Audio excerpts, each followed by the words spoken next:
الحمد لله نحمده ونصلي على رسوله الكريم أما بعد فأعوذ بالله من الشيطان الرجيم بسم الله الرحمن الرحيم والفجر وليال عشر والشفع والوتر والليل إذا يسر. اللہ تعالی نے اس سورت کی ابتدا میں چند قسمیں اٹھائی ہیں. پہلی قسم ہے والفجر، قسم ہے فجر کی. پھر اس فجر کے مصداق کے متعلق کئی مختلف اقوال ہیں. ولیال عشر، قسم ہے 10 راتوں کی. ان 10 راتوں سے مراد ذوالحج کے پہلے 10 کی راتیں ہیں. ولیال عشر، تو جن کی اللہ قسم کھائیں ان کی پھر اہمیت تو ان 10 راتوں کی اہمیت ہو گئی. تو ذوالحج کی یہ راتیں اور یہ ایام قریب میں شروع ہونے والے ہیں، تو ان کے متعلق کچھ باتیں عرض کرنی ہیں تاکہ فضیلت کے ان لیل و نہار کے میں ہم عبادت کر کے یہ فضائل حاصل کریں. اللہ تعالی نے ہمارے لیے عبادات رکھی. پھر عبادات میں خاص ایسے زمانے رکھے ہیں کہ ان زمانوں میں پھر اللہ نے عجیب عبادات رکھی ہیں جن میں ہمارے لیے بڑی برکتیں ہیں. میں اور آپ ہوں، جتنے بھی انسان ہیں، ان کی اصل حیثیت وہ ہے جو اللہ کے ہاں ہے. لوگوں کے ہاں کیا حیثیت، کیا اہمیت، کیا جان پہچان، اس کی کوئی حقیقت نہیں ہے. اصل اللہ تعالی کے ہاں کیا حیثیت ہے، یہی سب کچھ ہے. اور پھر اللہ تعالی کے ہاں بندے کی جو حیثیت یا اہمیت ہے وہ عبادات کے لحاظ سے ہے. دنیا کے اعمال یا اپنی شکل و صورت قد و قامت کے لحاظ سے نہیں ہے. یہ چیزیں دنیا والوں کے ہاں ہوتی ہیں. اللہ تعالی نے ہمیں اپنے قرب حاصل کرنے کے لیے عبادات دی، شریعت دی، عجیب شریعت دی جس کے اندر ہر چیز ہماری عبادت بن سکتی ہے. پھر خاص زمانے دیے، ان زمانوں کی عبادات میں پھر اللہ تعالی کے ہاں قرب کا مقام اور ہے. جب ہم نے یہ جانا کہ اصل اہمیت اللہ کے ہاں یہ عبادات کے لیے لحاظ سے ہے، کیونکہ فرمائے قل ما یعبأ بکم ربی لولا دعاؤکم، آپ فرما دیں تمہارے رب تمہاری کوئی پرواہ نہ فرمائیں گے اگر تمہاری عبادت نہ ہو. تمہاری عبادت نہ ہو تو تمہاری کوئی پرواہ نہیں، کوئی اہمیت نہیں. تو ہمیں چاہیے کہ ہم ایک تو ہم وقت کی ہر زمانے کی عبادات کی طرف متوجہ ہوں، پھر جو زمانہ ایک خاص کی عبادات ہیں ان میں اور زیادہ توجہ. اللہ تعالی نے ذوالحج کا یہ 10 بڑی شان والا رکھا ہے. اس کے معاملات بڑے عجیب ہیں. اس کے بعد حج ہے، حج وہاں، مگر یہاں پر قربانیاں ہیں.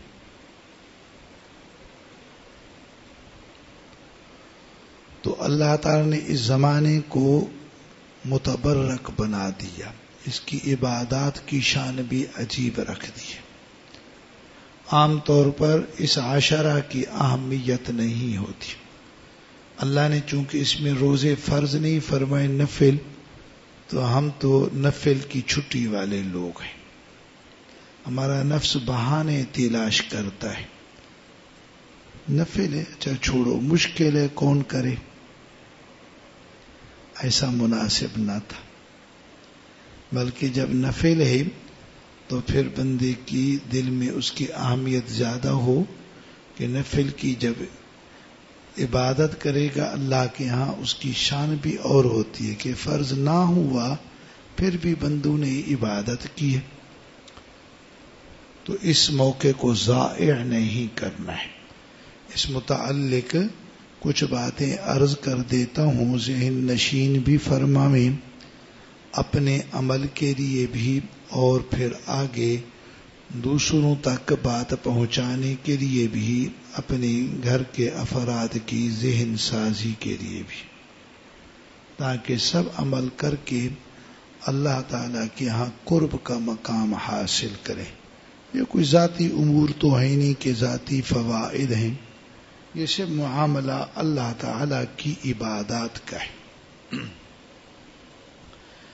اللہ تعالیٰ نے ذوالحج کے ان ایام کی جو اہمیت ذکر فرمائی ہے، پہلے وہ آپ ذہن میں رکھ لیں کہ اللہ تعالیٰ کے ہاں ان دنوں کی اہمیت کیا ہے۔ رسول اللہ صلی اللہ علیہ وسلم نے فرمایا، کوئی دن ایسا نہیں جس میں نیک عمل اللہ تعالیٰ کو ان 10 دنوں سے زیادہ محبوب ہو۔ یعنی ذوالحج کے ان 10 دنوں کی عبادت اللہ تعالیٰ کو اتنی پسند ہے کہ کسی اور دن کی عبادت اللہ کو اتنی پسند نہیں ہے۔ ان دنوں کی بڑی اہمیت آئی ہے، یہاں تک کہ اس حدیث کی وجہ سے یہ بحث شروع ہوئی کہ آیا رمضان کا عشرہ اخیرہ افضل ہے یا ذوالحج کا یہ پہلا عشرہ افضل ہے؟ اتنے تک بحث چل پڑی۔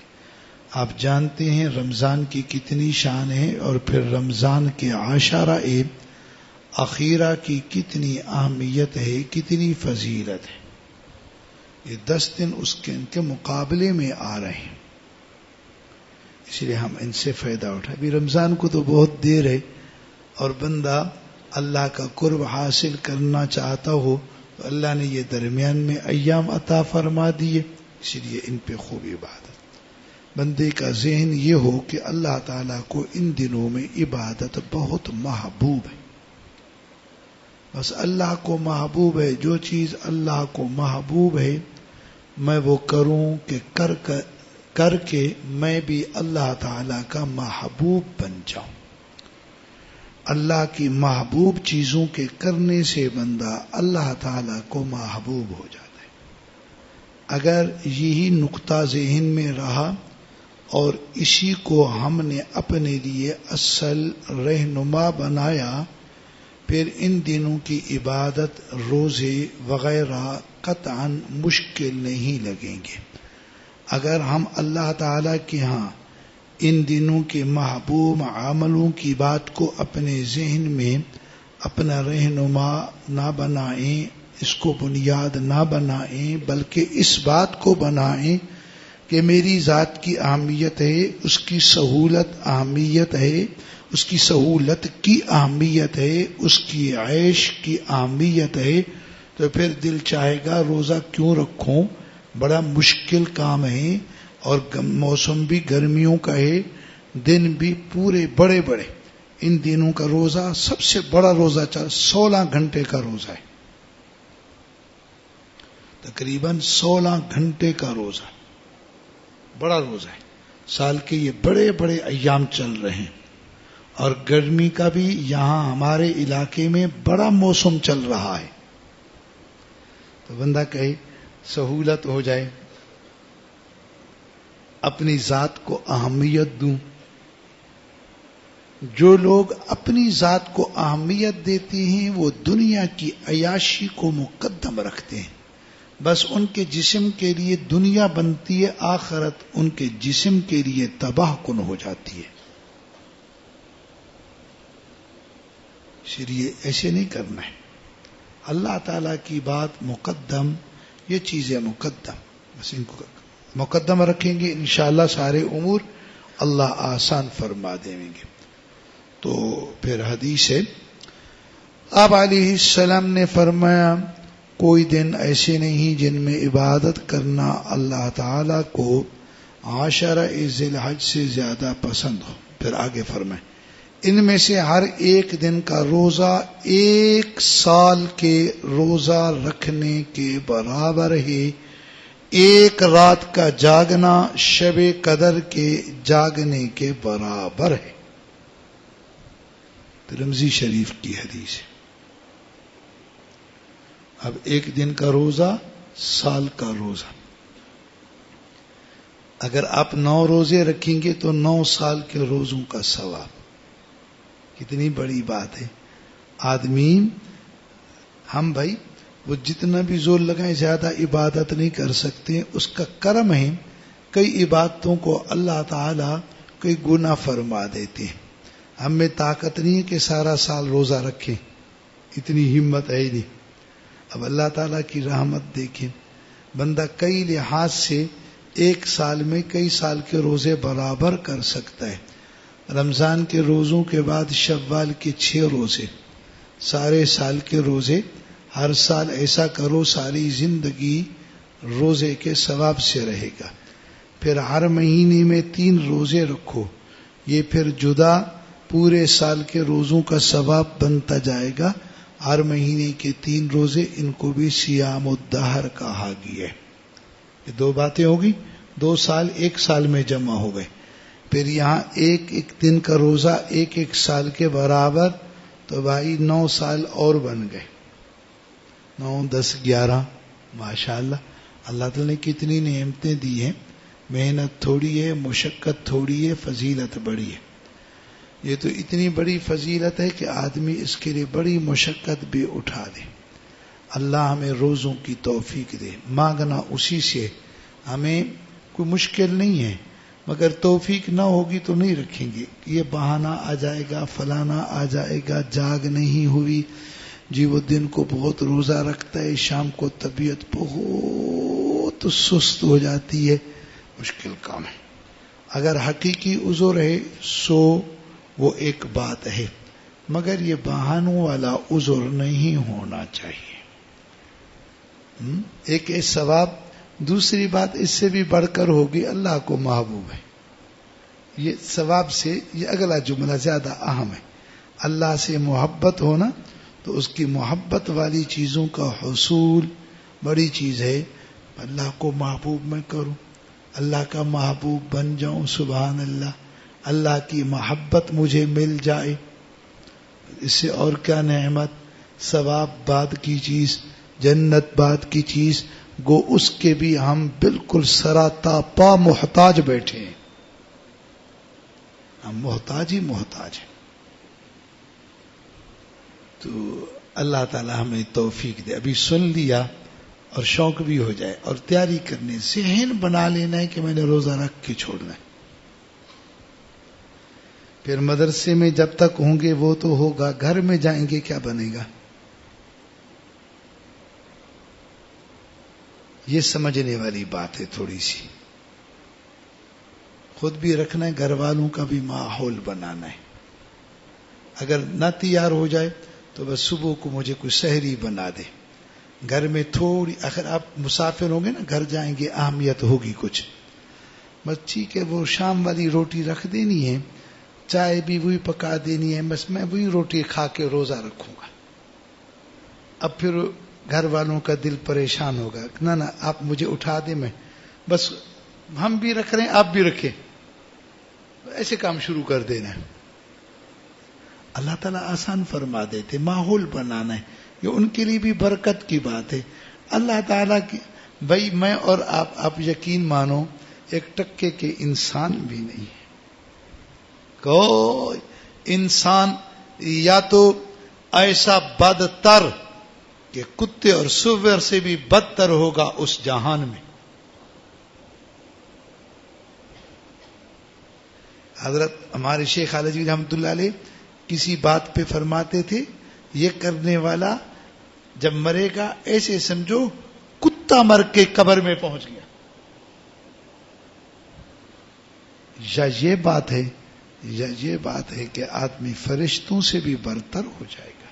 خیر البریہ یا شر البریہ.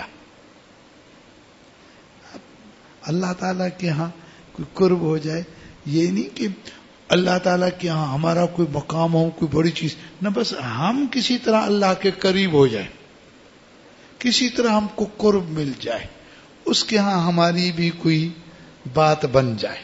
سبحان اللہ. اور رات کا قیام بھی ہو جائے. اب رات کا قیام ساری رات نماز پڑھنا بھی ضروری نہیں ہے. عشاء اور صبح کی نماز با جماعت پڑھ لیں, ایک درجے میں یہ بھی قیام. رات کو سونے سے پہلے آدمی تہجد پڑھ لے, یہ بھی ایک شان. پھر صبح کو سحری کو اٹھے تہجد پڑھے, واہ واہ ماشاءاللہ. طلباء لوگ ہو رات کا مطالعہ ہے یا تکرار ہے, یہ بھی ایک عبادت کی بات ہو گئی ہے. اب گرمیوں کی راتیں ہوتی اتنی سی ہیں, ادھر سے پتہ ہی نہیں چلتا 12 ساڑھے 12 ہو جاویں. ادھر روزہ ہوگا تو 2-2:30 بجے کھڑا کر دیں گے, باقی درمیان میں بچتا کیا ہے. تو انشاءاللہ یہ کیا لیلۃ القدر جس میں اللہ تعالی لیلۃ القدر میں 1000 مہینے سے زیادہ کا ثواب دیتے ہیں. 1000 مہینے کا معنی ہے 30,000 دن رات. ایک رات کی عبادت 30,000 دنوں رات کی عبادت سے افضل ہو جائے گی. راتیں جو قیمتی ہیں نا, قیمتی راتوں کی عبادت بھی قیمتی بن جاتی ہے. اللہ تعالیٰ اس کی بھی ہمیں توفیق عطا فرمائے. یہ 2 باتیں ہوئیں. پھر حدیث سے معلوم ہوتا ہے کہ یہ جو ایام ہیں نا 10 یہ افضل ہیں.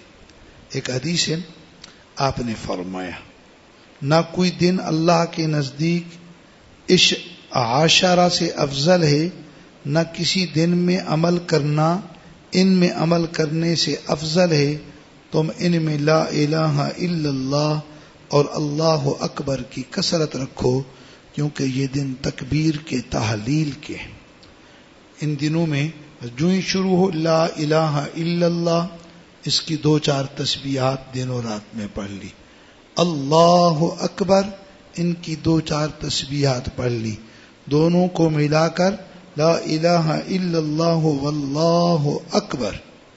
پھر ان کی ترتیب.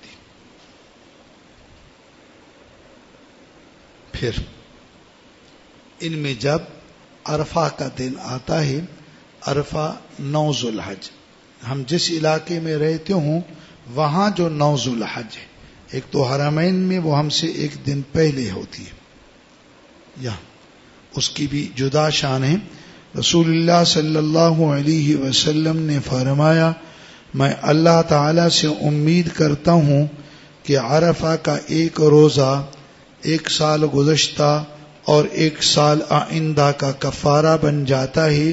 یعنی عرفے کا روزہ رکھیں, گزرے سال کے گناہ, آنے والے سال کے گناہ, چھوٹے گناہ اللہ معاف فرما دیتے ہیں. چھوٹے کچھ نیکیوں میں اللہ تعالی نے ایسی فضیلت ایسی برکت رکھی ہے کہ وہ آئندہ کے گناہوں کے لیے بھی مکفر. عموماً نیکیاں پچھلے گناہوں کے لیے مکفر کفارے والی مٹانے والی, لیکن اللہ نے کئی نیکیاں ایسی بھی رکھی ہیں جن کی وجہ سے آئندہ کے گناہ معاف ہوتے ہیں. یہ انہی میں سے. ایک اور حدیث رسول اللہ صلی اللہ علیہ وسلم نے فرمایا عرفہ کا روزہ 1000 روزے کے برابر ہے. 1000 یہ تقریباً 3 سال کے روزے بن رہے ہیں صرف تنہا عرفے میں. بات ذرا سمجھنے کی کوشش کریں. عرفے کا روزہ رکھنا اس سے گناہ بھی معاف ہوتے ہیں. پچھلا سال، آئندہ سال چھوٹے گناہ معاف. بندے کا روزہ عجب ندامت اور پشیمانی اور اشک بہانے والا ہو تو امید قوی ہے کہ بڑے بھی معاف ہو جائیں گے. یہ گناہ مٹ رہے ہیں. دفع مضرت اور 1000 روزے کا ثواب، یہ حصول منفیت نفع کی بات ہے. یوں بھی فائدہ ہے، یوں بھی فائدہ ہے کوئی فائدہ حاصل کرنے والا. اللہ ہمیں توفیق دے، ہمت دے. توفیق اسی کی طرف سے، اپنی ذات سے کوئی دعویٰ نہیں ہے.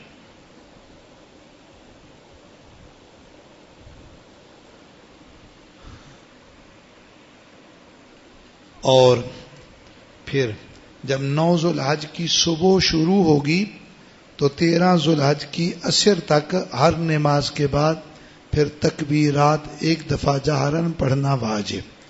اللہ اکبر، اللہ اکبر، لا الہ الا اللہ، واللہ اکبر، اللہ اکبر وللہ الحمد. مرد بھی پڑھیں، عورتیں بھی پڑھیں. گھروں کے اندر عام طور پر مرد تو پڑھتے ہیں، عورتیں نہیں پڑھتی ہیں. ان کو یاد ہی نہیں ہوتا. یہاں تو کوئی پڑھ لیتا ہے، سب کو یاد آتا ہے. ان کو کون یاد کروائے؟ مشکل کام ہے. ترتیب ایسی بنا لی جائے، تکبیرات ایک کاغذ گتے پہ لکھ لیا جائے. نماز والی جگہ عورتوں کی متعین ہونی چاہیے گھر میں. یہ نماز ہم پڑھیں، ایک طرف رکھ لیا، جو بائیں طرف سلام پھرے گا یاد آئے گا. لکھا ہوا پڑھنا آئے نہ آئے پر یاد ہوگا کہ بچے نے مجھے اللہ اکبر آ کے یاد کروا لیا تھا. اللہ اکبر اللہ. یہ گھر کا ماحول بنانا ہے. انشاءاللہ پھر دیکھیں گے یہ چیز گھر واجب ہے نا. اصل میں یہ جو دن ہے اللہ تعالیٰ کی عظمت بیان کرنے کے دن ہے. عجب تعظیمات. یہ روزہ، یہ قیام، یہ پیچھے لا الہ الا اللہ اللہ اکبر سنا، پھر یہ 5 دنوں کی بات، پھر اللہ کی تعظیم میں جانوروں کا ذبح کرنا، اللہ تعالیٰ کی تعظیم میں وہاں ایک مخصوص جگہ میں حج ادا کرنا. سبحان اللہ. تعظیم ہی تعظیم. مگر لوگوں میں ان چیزوں کا خیال ہی نہیں ہوتا. اور یہ بھی حکم ہے جب آدمی عید پڑھنے کے لیے جائے تو جاتے ہوئے بھی یہی تکبیرات پڑھے، آتے ہوئے بھی یہی تکبیرات. رسول اللہ صلی اللہ علیہ وسلم جب عید کے لیے تشریف لاتے ایک راستے سے آتے اور جاتے دوسرے راستے سے، 2 راستے بن جاتے. حکمتیں کئی ہیں، ان میں سے ایک بھی ہر راستے میں اللہ کی عبادت ہوتی جائے. پر بقیہ تو عرض نہ کر سکوں گا. آپ نے یہ یاد رکھنا ہے جب آپ اپنے گھر سے عید کے لیے نکلیں گے تو جہرن پڑھتے جائیں گے اللہ اکبر اللہ اکبر. اللہ کی تعظیم، اللہ کی بڑائی کا بیان ہو رہا ہے. گلی کوچے اللہ تعالی کی تحلیل و تکبیر کے ساتھ گونج رہے ہیں، در و دیوار گونج رہے ہیں. جدھر کدھر اگر ہر کوئی کرے تو پھر روئے زمین کا بڑا حصہ اس دن عید میں آتے جاتے بھی تکبیرات میں گونجے، نماز کے بعد بھی گونجے، ان 10 دنوں میں بھی گونجے. صحابہ اکرام کا تو حال یہ ہوتا تھا، ان ایام میں تکبیریں پڑھتے، بازار میں جا کے پڑھتے. ایام مینا ہوتے، آواز ایک یہاں سے پڑھتا، اگلا شروع کرتا، بازار کے آخری سرے تک ایک صدا ہوتی اللہ اکبر اللہ اکبر الخ. ابھی بھی ایک دفعہ سارے ویس پڑھ لیں. اللہ اکبر لا الہ الا اللہ واللہ اکبر اللہ اکبر وللہ الحمد. ایسے گونجو. مگر بالکل نہ اس کا ماحول ہے، نہ طبیعت بنتی ہے، نہ کچھ. اس وقت یاد ہی نہیں ہوتا ہے. پھر ان ایام میں قربانی ہوتی ہے. جن پر قربانی واجب ہے وہ چاند نظر آنے کے بعد پھر اپنے بال ناخن نہ لیویں. یہ آدمی کی ایک طرح مشابہت ہو جاتی ہے احرام والوں کے ساتھ. حقیقی احرام تو نہیں، ایک مشابہت اتنی چیزوں میں، بقیہ میں نہیں. تو قربانی کس پر واجب ہے؟ جس آدمی کے پاس 52 تولے چاندی کے برابر چاندی یا اتنی مالیت کا سونا یا اتنی مالیت کی رقم یا اتنی مالیت کی گھر کی ملک کی ضرورت سے زائد چیزیں، بس اتنی. اب 52 تولے چاندی کی مالیت کا مجھے علم نہیں کہ آج کیا ہے، کوئی ہو سکتا ہے 1,20,30,000 روپیہ بنتا ہو، اتنا روپیہ ہو، یہ ہر کو معلوم کرنا ہوگا، میں ایسے مثالاً کہہ رہا ہوں، اتنا روپیہ، اتنا سونا یا اتنی چاندی یا زائد مالیت اتنی، 2 جوڑے سے اوپر زائد مالیت ہے، موبائل بھی زائد مالیت ہے، اور زائد زمین بھی، یعنی جو ضرورت سے اوپر ہے، کوئی جانور ہے ضرورت سے اوپر ہے، ضرورت سے اوپر جو بنیادی ضرورت سے اوپر ہو ان کی مالیت بنائے.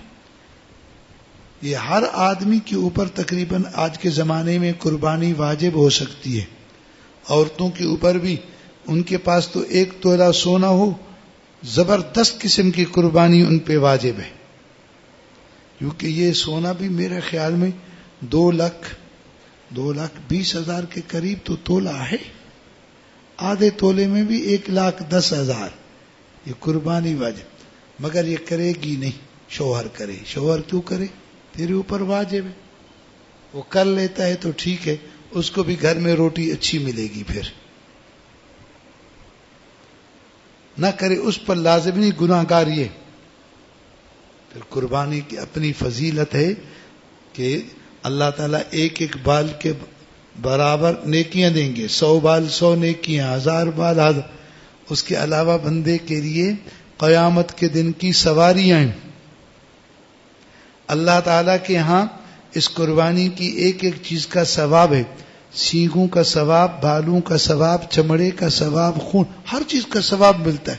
فضائل کا باب جدا ہے، وہ عرض نہیں ہونے لگا ہے ان چیزوں کا. قربانی کا وجوب بھی سمجھ آ گئی ہے. پھر ہے حج.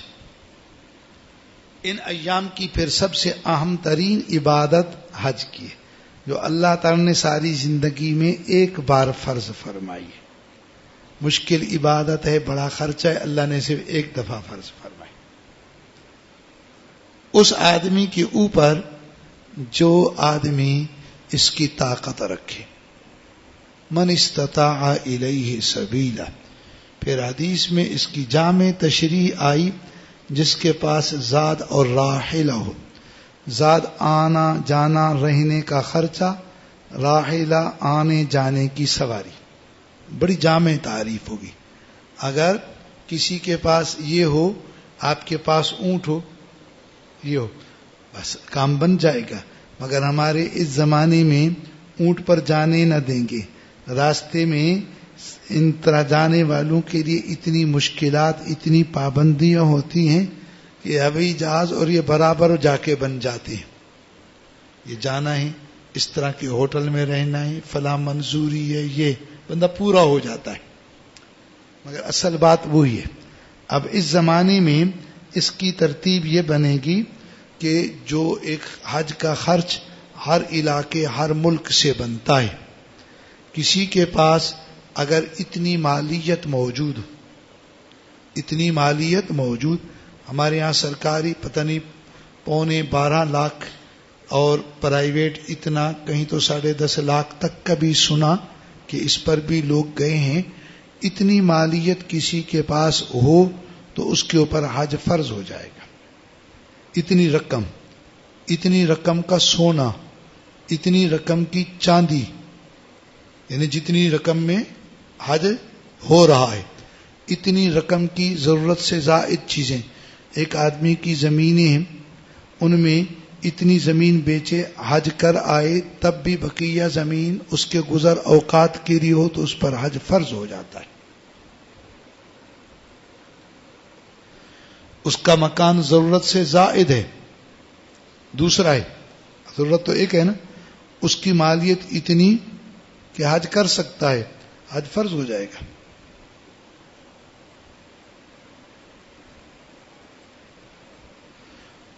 اور پھر حدیث میں بڑی وعید آتی ہے جس آدمی پر حج فرض ہو، اس میں لفظ من ملک زادا او راحلہ، جس آدمی کے اوپر جو مالک ہو زاد اور راحلہ کا، جس کی تشریح میں نے آپ کو عرض کر دی ہے. فرمایا اگر وہ حج نہیں کر اور مانے بھی نہ ہو، یہ بھی مقصد خلاصہ سا بتلا رہا ہوں، حج نہیں کرتا تو اب اگر یہودی ہو کے مرے یا عیسائی ہو کے مرے اس کے لیے پھر کوئی اور مضرت نہیں ہے. مطلب اس کا یہ ہوا جس پر حج فرض ہے، کوئی رکاوٹ نہیں ہے، حج نہیں کرتا، تو اس کے لیے یہ وعید ہے کہ وہ یہودی ہو کے مرا یا وہ نصرانی ہو کے مرا. اب باقاعدہ یہودیت قبول کر کے یا عیسائیت قبول کر کے مرے تو اس کے لیے مزید کوئی نقصان نہیں ہے. اب بتلائیں کتنی بڑی وعید آ گئی ہے،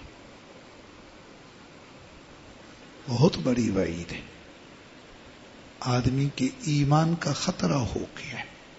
دو عبادات ہیں جن کے نہ کرنے پر کفر کی وعیدیں آئی ہیں. ایک نماز، یہ تو ہر روز کی اور دن میں بھی 5 بار ہے.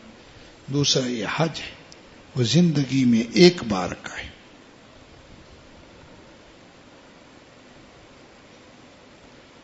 یہ 2 عبادتیں اتنی اہم ہیں. وہاں نماز نہ پڑھنے پر کفر کی بات آئی، یہاں حج فرض ہونے کے بعد مانے کوئی نہیں ہے، حج نہ کرنے پر یہودیت و نصرانیت پر مرنے کی وعید آ گئی. اب تو بہت سارے لوگوں پر حج فرض ہوتا ہے مگر وہ اس میں بڑی سستی کرتے ہیں.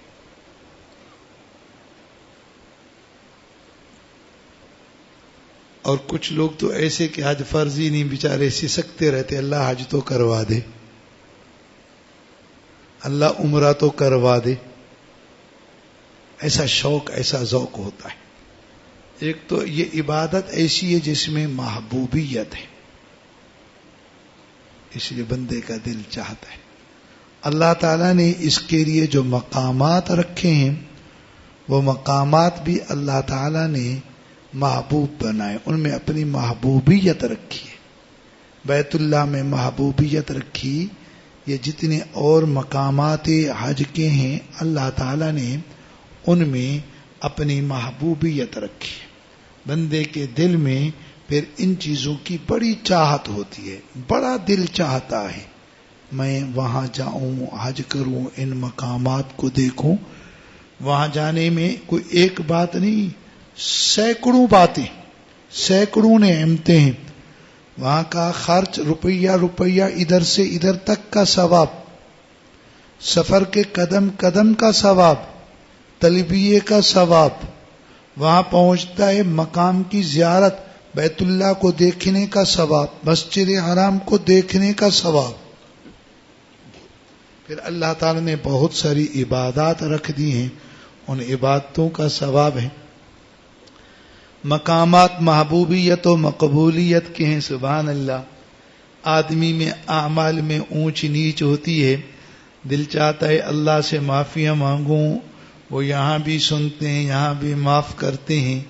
پھر دل بے چین ہو تو چاہتا ہے وہاں بھی جا کر کے اللہ سے معافی مانگوں. اتنا سفر کر جاؤں گا اس کے ہاں پھر اور رحمت ہو جائے گی، رحمت ہی برس پڑے گی. بندہ سوچے مجرم ہوں، اس کے حضور وہاں جا کے پیش ہو جاؤں، اتنا لمبا سفر کروں، حج یا عمرے کا لمبا خرچہ کروں، وہاں جا کر کے روؤں، اس کے لطف و کرم کو حاصل کروں، مغفرت کا دریا برس پڑے. وہ تو یہاں بھی بخشتے ہیں، وہ یہاں بھی رحمتیں فرماتے ہیں، مگر کسی عمل کے لیے محنت و مشقت پر اس کی عطا کی شان اور ہوتی ہے.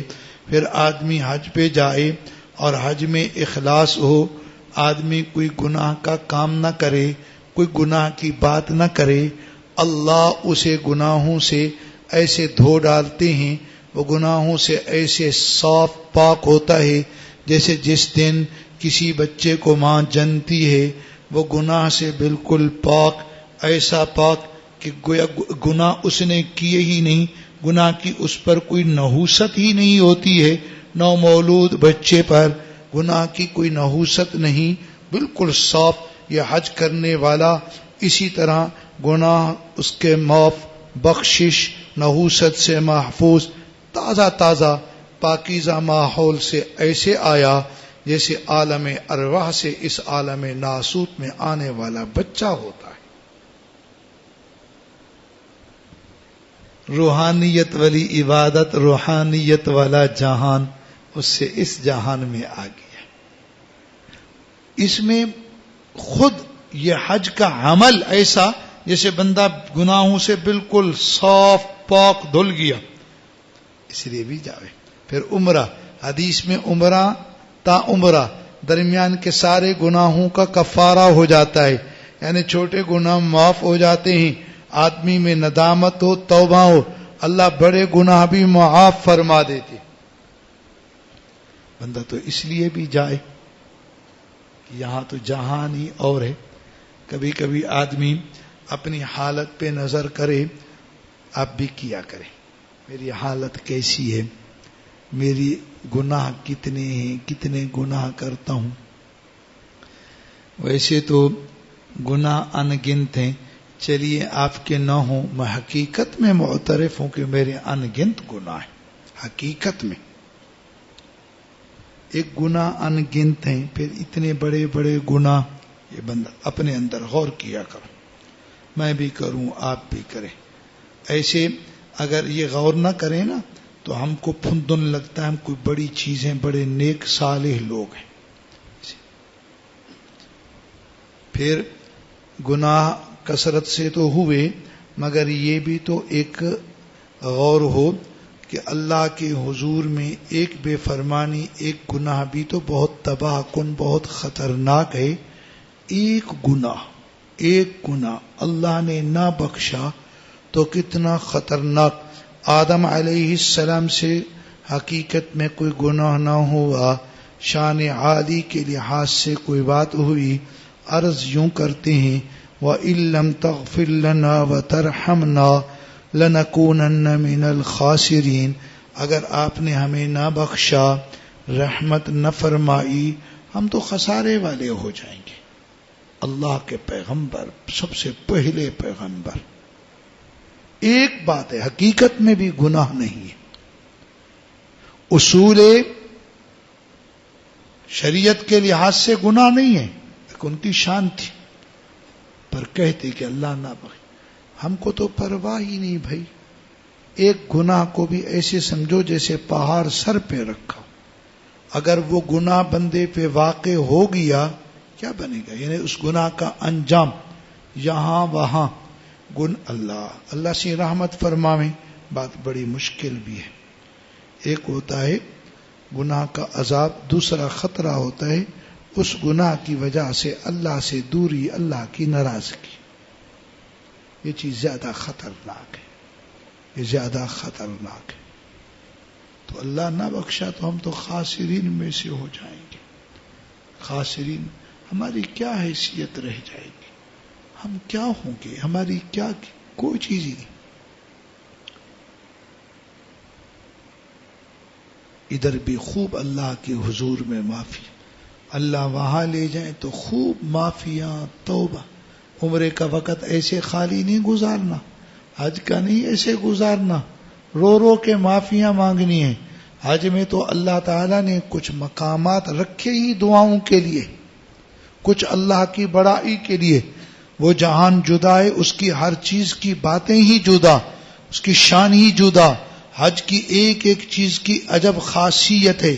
اللہ والوں نے ہر عمل کی جو معرفت بیان کی ہے، بندہ حیران ہے کہ اللہ نے اس میں کیا کچھ رکھا ہے، کیا اس میں فضائل رکھے۔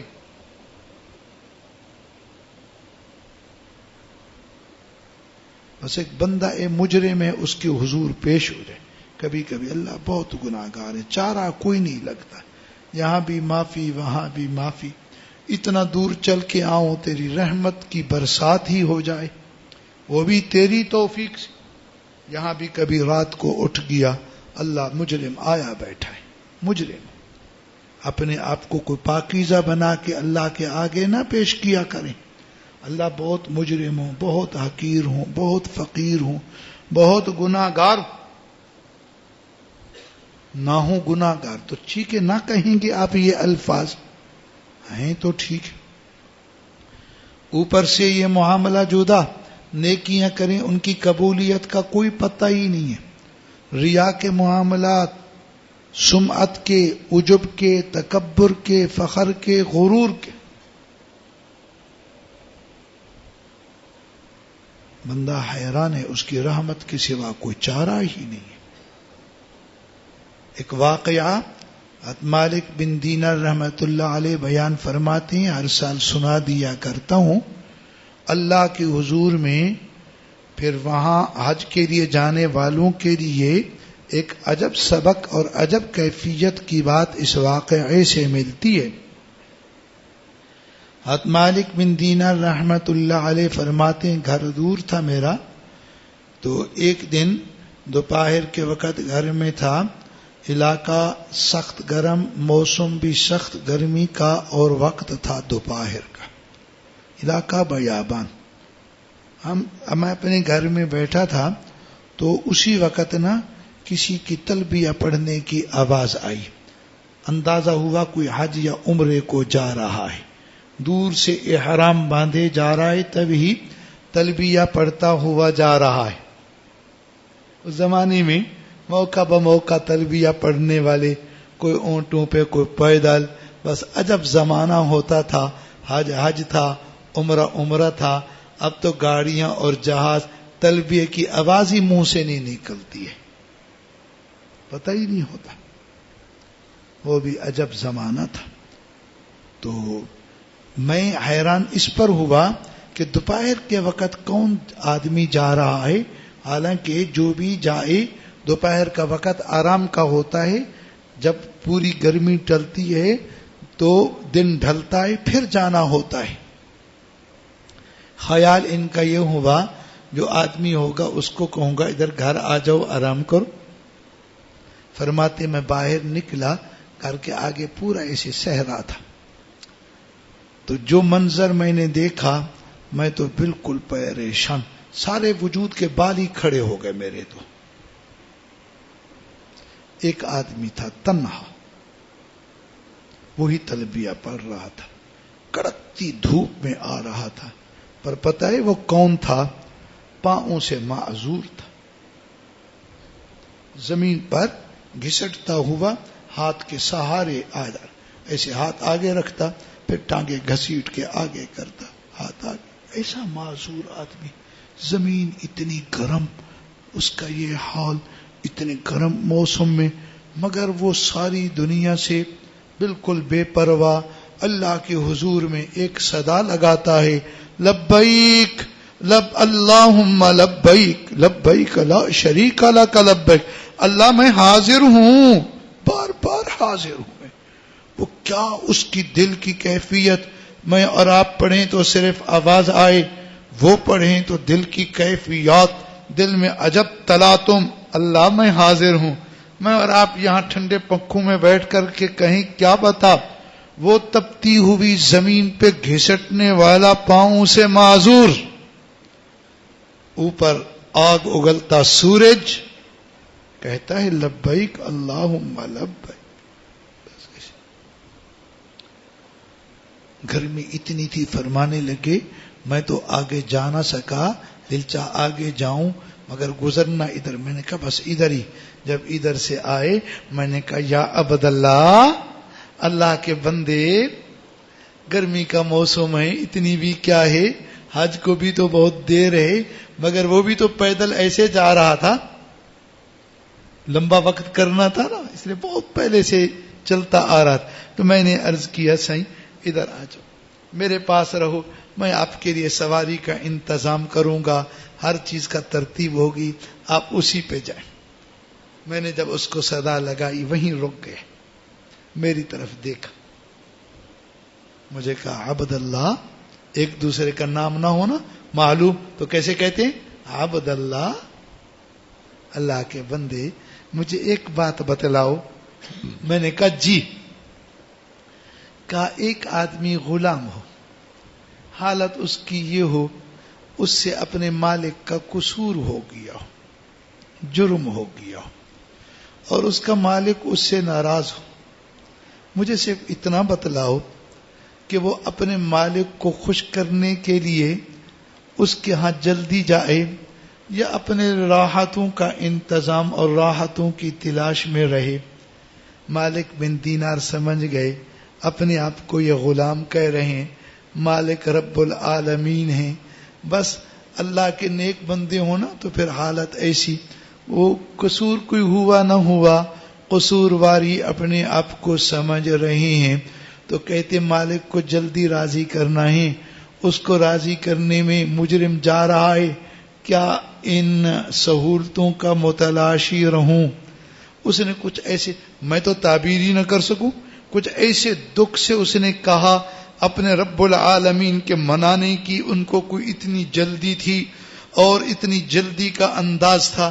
میرے پر تو میں چپ ہی ہو گیا, ایک لفظ مجھ سے نہ بولا جا سکا کہ میں اس کو کیا کہوں. دیر سے جاؤ, اس کے گھر میں مالک کو منانے کے لیے بیت اللہ جا رہا ہے. عجب کیفیت, حج پہ تو جا رہے ہیں مگر کیفیت کا عالم کیا ہے. کہتے پھر اس نے وہی صدا شروع کی, لبیک اللہم لبیک. جہاں تک نگاہ میں آتا رہا میں دیکھتا رہا, اس کی آواز صحرا میں مجھ سے دور ہوتی گئی, مگر آواز آہستہ اب بھی آ رہی تھی, لبیک اللہ لبیک, اللہ میں حاضر ہوں, بار بار حاضر ہوں. یہ اللہ کے حضور کیسے جانا, کیسے پیش آنا, عبدیت کتنی, تواضع کتنی, عاجزی کتنی. کبھی کبھی یہاں بھی کونے کھدرے میں بیٹھ جایا کرو, اللہ مجرم آیا بیٹھا ہے, ساری زندگی جرم کیے, گناہ کیے. تیری ذات کا تو چھوٹا گناہ بھی بڑی خطرناک چیز ہے. مجرم بیٹھا تو زانو بس لگ جایا کرو. ہو اللہ. فرماتے میں بھی اسی سال حج کو گیا بڑی دیر کے بعد, کیونکہ دیر تھی, وہ تو کئی مہینے پہلے چل رہا تھا. فرماتی ہیں جب میں نے 10ویں کے دن شیطان کو کنکر مار کے میں یوں ہی آگے موڑا تو ایک جگہ پر میں نے لوگوں کا مجمع دیکھا, جمع تھی. میں آگے گیا, جگہ بنائی. اب جو میں نے دیکھا مجمع کے درمیان میں وہی معذور آدمی بیٹھا ہے, وہی آخر پہنچ گیا تھا. اس کو کوئی پتہ نہیں تھا میرے ارد گرد کون ہے, بس وہ میرے اللہ سے باتیں بیٹھا تھا, ایسے ہاتھ اٹھا کے دعا کر رہا تھا. اللہ تیرا حکم ہوا حج کا میں آ گیا, تیرا حکم ہوا طواف کا میں نے کیا, میرے بس میں تھا. صفا مروہ میں نے کیا, آپ کا حکم تھا مزدلفہ, میں دن کو عرفے میں رہا, رات کو مزدلفے میں رہا. حکم ہوا شیطان کو کنکریاں مار, وہ بھی میں مار چکا. اللہ کریم اب آپ کا حکم ہے جانور قربان کریں. پر اللہ کریم اپنی جان کے علاوہ کسی چیز کا مالک نہیں ہوں, میرے پاس بس میری جان ہے, میرے پاس کچھ نہیں, میں کیا قربان کروں. ایسے خالی ہاتھ تھا وہ آدمی, خالی دامن تھا وہ آدمی. اللہ لوگ یہ بکریاں اور جانور قربان کر رہے ہیں, میں اپنی جان تیرے لیے قربان کرنا چاہتا ہوں, میری جان ہی اپنے لیے قبول فرما لے. اس نے کچھ اتنے دکھ سے کہا, بس اس کا یہ کہنا تھا, گردن اس کی ایک طرف ہوئی اور وہیں زمین پہ گر گئے, جان اپنے جانان کو حوالے کر دی.